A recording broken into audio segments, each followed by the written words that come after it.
أعوذ بالله من الشيطان الرجيم. بسم الله الرحمن الرحيم. هل أتاك حديث الغاشية؟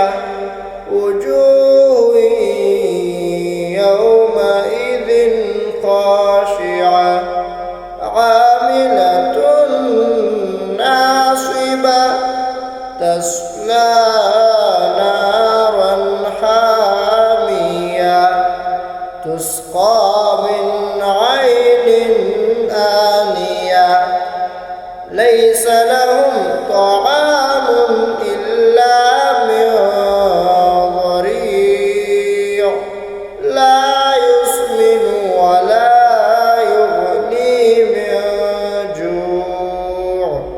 وجوه يومئذ ناعمة لسعيها راضية في جنة عالية لا تسمع فيها لاغية فيها عين جارية فيها سرر مرفوعة وأكواب موضوعة ونمارق مصفوفة وزرابي مبثوثة أفلا